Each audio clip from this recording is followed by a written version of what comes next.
Namo Fudo Buddha, Namo Fudo Buddha, Namo Fudo Buddha.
Between sunbeam and shadow, the great mystery unfolds.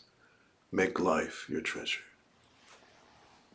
Since it is the practice of enlightenment, that practice has no beginning. And since there is enlightenment within the practice, that realization has no end.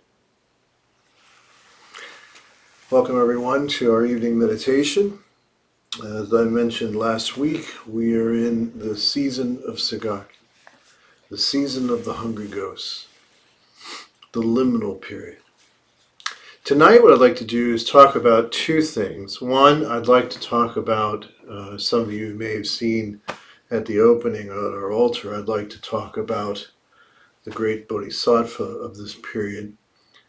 And at the same time, I want to then connect that great Bodhisattva to the practice of what we might call letting go. And I want to distinguish particularly between the dharmic idea or concept of letting go and the popular sense of letting go that we have, which are very different. So let me first talk about the great Bodhisattva who is always important to us in our practice, but is one of the great archetype bodhisattvas, and particularly of this sacred season. And so that figure that if you may have noticed when I was opening the space, is known in Japanese as Fudo, F-U-D-O, Fudo, Fudo Myoho, sometimes known as Fudo the immovable one. Now, Fudo is a variation on the archetype, which has its origin in Sanskrit with the great Dharmapala, or Dharma protector, known as Mahakala. And so it goes by many different names. But this one in particular was a gift from one of my spiritual mentors, and it actually comes from a temple in Japan. I haven't had this one dated. My assumption is it is at least several centuries old. It was given as a gift by, as I said, one of the heads of the Tendai Buddhist tradition, Ryokan Ara. It was a gift that I was graced with after he and I had spent time together. So when you look at the character, basically the figure is standing usually either on a rock or sometimes standing in what seem to be the fiery flames of hell. And in fact, this particular one, you can see both the stone or ground that he is standing upon, and then you can see the flames all around him, almost providing like a canopy. Those are hellfire and hell flame. And then if you see in his right hand, he has a sword. Now this is the great sword of wisdom, and this is the sword that cuts through delusions. And if you look in his left hand, you will see that he either has a rope or a chain, and this chain is the chain of compassion that binds up delusions, which are then cut through with the sword of wisdom. And if you look at his face, one eye is slightly open, one's closed. He's got some fangs. He's a very colorful figure. And he is one of the Bodhisattva is one of the houses of Bodhisattvas. There's different houses and of these Bodhisattva archetypes. He is my root Bodhisattva. I have a great love for this Bodhisattva. And he's a very powerful figure. And part of it is people say, wow, that looks kind of scary. You know, that looks a little bit... Sorry, when I did that, it reminded me of Count Floyd from Second City TV, if you guys are old enough to remember that. Ooh, scared even me. Which was based on the great Chilly Billy Cardille show. But, you know, it is frightening, and it's meant to be frightening. It's meant to be frightening. In some of the temples in Japan, you will find in front of them great figures called Neo. And these figures are there, essentially, to show you that in order for you to enter the realm of oneness, you must confront the shadow. And that's a scary thing to do. Now, Fudo is your protector. Fudo is the protector of all the practitioners, the immovable one, the one who cannot be shaken. And he resides in hell with all those who are damned and is in the process of freeing them. Great Bodhisattva. Now, why did I talk about all that? Well, because these are symbols that we use in our practice to illustrate the strength and the courage that it takes in order to experience liberation. And when we talk about the things in our life that we want to move beyond, or maybe the things that we want to let go of, that we know we can't keep holding on to, laboriously holding on to them, and they cause so much suffering in our lives. And so when we invoke Fudo, what we're doing is we are allowing this letting go to actually happen. And how do we do that? Well, I've said this before in different places, but I think it's a very good illustration. For most people, the concept of letting go, if I take my mala and I put it into my fist, for most people, this is what clinging looks like. And we hold on to things. Now, for most people, when they have a sense of letting go of something, it looks like that. So that when I let go, I lose it. It's gone. Now, the problem with that is that from a dharmic point of view, number one, it's not true. And number two, it's so hard for us to do. There are so many things in our life that we'd be so better off letting go, but we just can't seem to. And we try, but we just can't seem to move beyond it. And that is because we misunderstand it. Now, the Buddhist concept of letting go starts with the same place. It starts with that same clinging, grasping. But letting go this time, instead of the fist this way, it is like this. And this allows everything to be seen, everything to be understood. So when we let go from the dharmic perspective, we're not dropping anything. We're rather opening up to see the fullness and the clarity of the picture.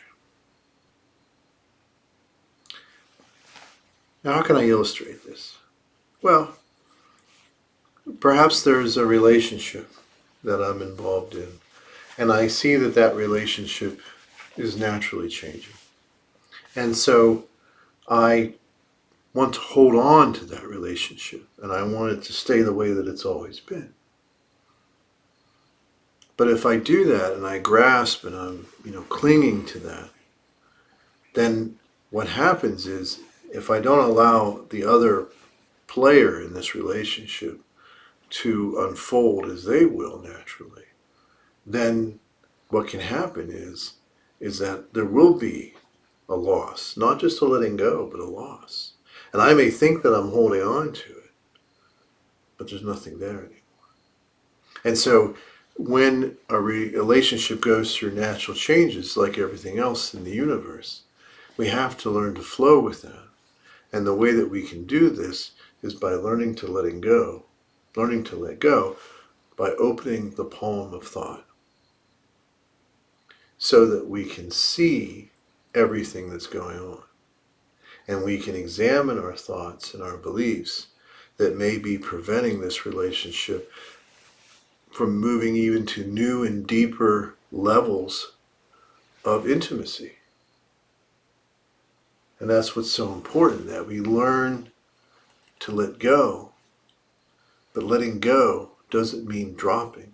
Letting go means opening the hand of thought so that we can understand the beliefs that may be preventing us from letting that relationship continue. Likewise, if there's something in our lives that we are really trying to get rid of that is unpleasant, let's say it's not a relationship or something that we enjoy, but it's something rather unpleasant that we're trying to remove. And that can seem very difficult at times to get rid of. It's like even when you get rid of something and it's out of sight, sometimes it still stinks. And so how does that work? Well, it's the same thing. Again, there's a grasping going on. And sometimes this can be even a sense of aversion. But again, if we open up the palm of thought, we can see these things clearly. And then we can see what aspects are keeping us from being able to move on. There's a popular idea in Western psychology called closure. And it's the idea that, and I shouldn't just blame Western psychology, you find this in other cultures as well. And it's the idea that you gotta kind of have some sense that everything is done. When I say other cultures, I can remember, one of the American Indian traditions that when someone dies, you bust a hole in the hogan and you destroy everything, like it's gone. And I get the inclination that humans have to do these sorts of things. I really do. But the problem with seeking closure is that it's, number one, not always possible. It's not always possible to have closure with things. And number two, I don't think closure is even possible. Closure often is just another form of perfectionism, where I have to have all the little bits sewn up nice and neat before I can move on. So what does the Dharma have to teach us about this idea of closure? It teaches us that it's a form of perfectionism, that it's a delusion, that it's not about closure, but rather it's learning how to integrate the good, the bad, and the ugly into our lives. And to integrate it in a way that is harmonious for us. So that in the big pie of my life, the ugly is there, but I just give it a little piece. I don't let it take over the entire scene. So instead of closure, there's integration. And I also think that closure, this idea that everything has to have a certain way of ending, it's not realistic. And part of this comes out of a more linear thinking, sort of cultural idea, that a very time sort of anchored idea, that here's the beginning, here's the middle, and here's the end. But the reality is there's nothing in the universe that's like this. Nothing. If you just observe our planet goes through great cycles on a regular basis. And the laws of thermodynamics show us that energy is constantly going through different changes. It may be changing, but it's still the same energy. And even our universe, the latest theories by such great minds as Sir Roger Penrose, seem to indicate that our entire universe was preceded by another universe that went through its own cycle of birth, death, and rebirth. So this idea of this linear time thing, it's just not seeing the big picture. And it makes sense, closure, in this way. But when you see things this way, you realize that it's not about closure, it's about integration. It's about allowing whatever that experience was to teach you, to become a part of your life, not something that you forget, but something you learn from. And you could say that, especially with bad experiences, it's another way of embracing them so that they don't become part of the shadow.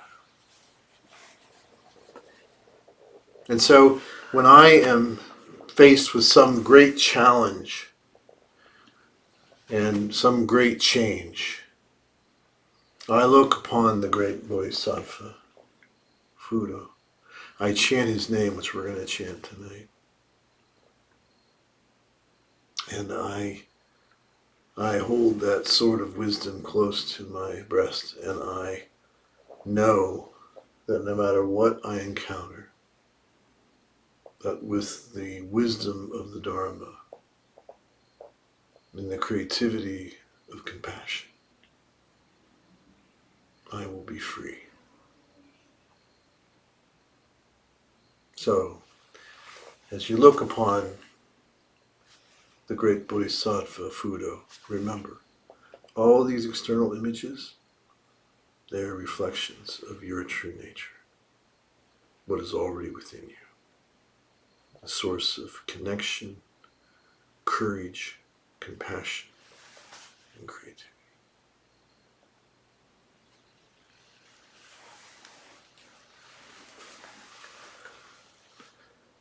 The moment we receive true and trusting, solid and clear like a diamond, infinite light and life embrace and protect us, liberating us completely.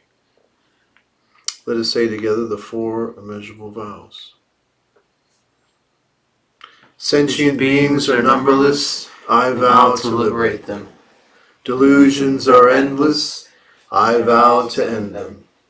The ways of compassion and wisdom are boundless, I vow to embody them. The way is unattainable, I vow to attain it. Let us take the precepts for the community of the Bodhisattva's vow. I allow my true self to manifest in all aspects of life. I take complete responsibility for my own life and all of my actions. I affirm my personal being and acknowledge it as a path to awakening and freedom. I embrace all aspects of my personal being including my shadow, so that they may be transition. I affirm an attitude of openness to my true self, even in the midst of suffering.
remembering that we never practice alone or merely for ourselves, but it's all for the merits of our practice by reciting the Bodhisattva's great gatha.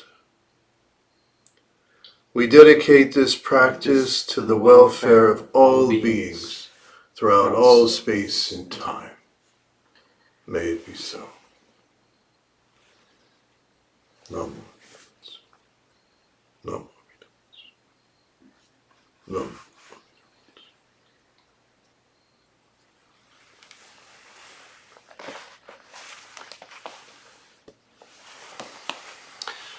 This concludes tonight's service. Thank you again for joining me, and I hope that you found it helpful and useful. I would encourage you to visit our website, AskSenseiTony.com. There you will find a link to all of the, I was informed today by Shuzo Brad, over 100 talks that are available. If you go to our website, and you'll see directions to take you to the various talks. And if you are in need of help, you're in need of counseling, I can tell you that even when you think you don't have a prayer, you have one with me. And if you feel that maybe you are called to help others to find freedom, consider our training program. Reach out to us. I wish you all blessings and a good night.